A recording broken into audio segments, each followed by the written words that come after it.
Hello, growers. Want to boost your sales, reach new customers, and streamline your sales process, all from your home office?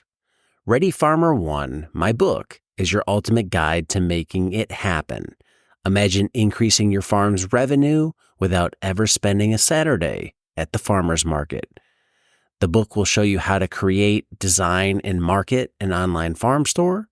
Learn from real farmers sharing real stories about how they move their stores online, freeing up their weekends and increasing their sales. Get my book, Ready Farmer One, on Amazon and transform your farm business today. The system is not built for small to mid-sized farm operations in America anymore.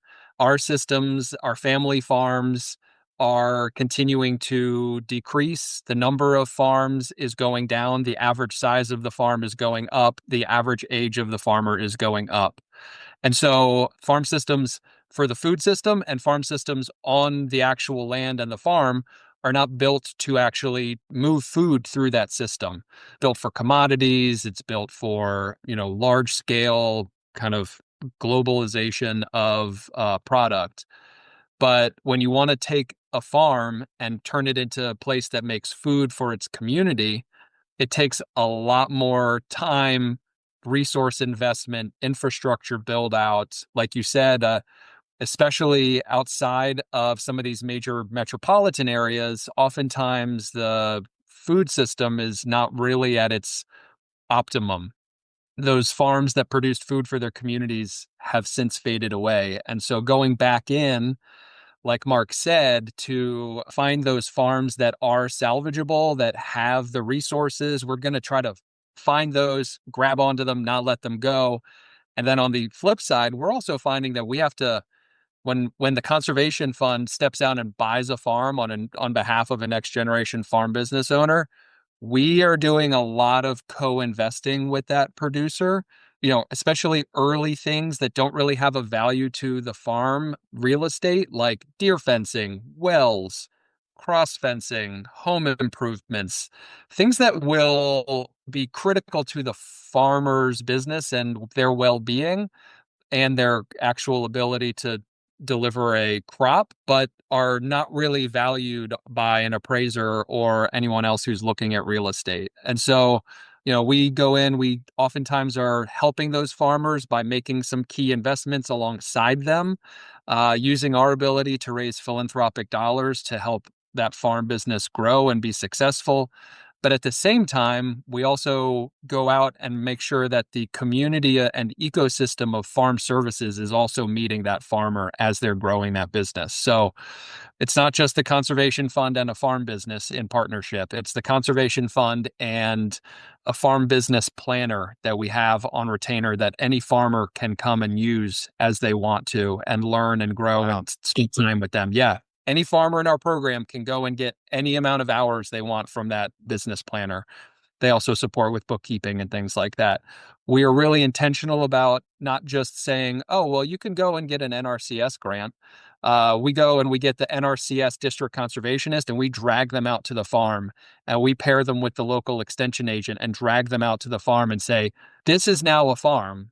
They're going to be doing these really important things for their community. They need the resources and the technical assistance and the cost share practices that would be important to their long-term viability and to the soil's long-term viability. To your point earlier, that, you go out, you lease an acre of dirt from another person. When you're out there putting all those wells and deer fencing and soil improvements in that dirt, you're not taking any of that away when you walk away from that wells. And that has historically been a huge loss to young farmers. I see it time and time again. There are a lot of farmers, especially in the Atlanta area, that we know really, I know personally they have been taken off of land multiple times, not by their choosing. And so each time, not only is it a personal loss to them because they have invested their sweat and everything into the well-being of that soil and that farm, but they're also literally losing money every time they have to turn that new page and start on new property. And so building a model like this with this farms fund idea where we are transitioning the farm not just through a long-term lease, but to permanent ownership by putting a permanent conservation easement on the property and making it affordable for the farm to actually buy that farm is a game changer, because all the infrastructure you put in, all the cover cropping, all the amendments, all the improvements that you do actually stick to you and your business for the first time ever. And that has been transformational for a lot of these farm businesses. It's just really beautiful to see when you finally kind of overcome that huge barrier. Well, and I have to add on to that too. This morning I had a meeting with the NRCS rep in our area, and the two people in our area, Kelly Larson and Rosario Maldonado, they fill out the applications for me for NRCS and set up the meeting with NRCS. NRCS came out. They're going to help me with, we're new to cattle, but he's going to help me with a grazing expert, with a cover crop expert, and a compost facility expert, all done through the Conservation Fund. In addition, the Conservation Fund brought this property up to snuff so that we could rent the houses. One house was rented, but it still needed some work. The caretaker's house was in pretty rough shape. The Conservation Fund took care of the well. They took care of the rehab on the caretaker's house. So Krisztian said it's more than just they go out and they find the land, they find a farmer, congratulations, you're done.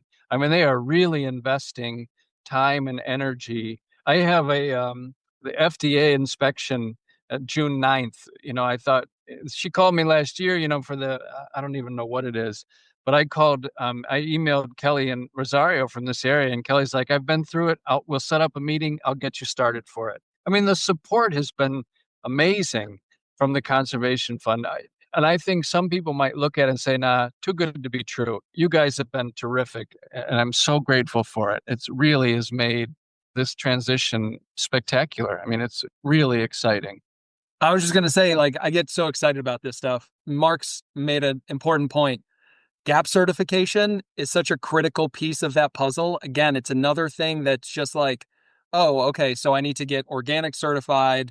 I need to get all my infrastructure built. I have there's so many expectations of a farm business already that you're marketing, you're delivering product. And then I also have to get GAP certified, which means I have good agricultural practices, which means my food is certified as being safe coming off of my farm. Yeah. And that allows me to then sell to new markets and wholesale markets that were not available to me before. But until you have that GAP certification, you can't break into those new innovative kind of cutting edge markets that are available and are desperate for volume and for supply, but they don't have those local farms that want to step in and get that done. We have an incredible resource here in Georgia. It's the Georgia Fruit and Veg Association, and they were getting grants to help farmers get GAP certified. And they have been an incredible part. Again, every single one of these farmers, they need the system to work for them in the same way that the big commodity producers have the system work for them. And so our system is really built around making sure that the farms can be as successful as possible. Hey there. Want to spend less time pulling weeds? Check out Soil Shield by Modern Grower. It's the pre-cut landscape fabric solution to help you drastically reduce weed pressure. Just roll it out, staple it down, and plant. Then let it do the work for you. Say goodbye to endless weeding and hello to more free time. Plus, it's high quality, durable, and will last for years, saving you time and money in the long run. It's available in a variety of row and hole spacings to accommodate all the crops that vegetable farmers grow. Learn more about Soil Shield landscape fabric at shop.moderngrower.co or using the link below.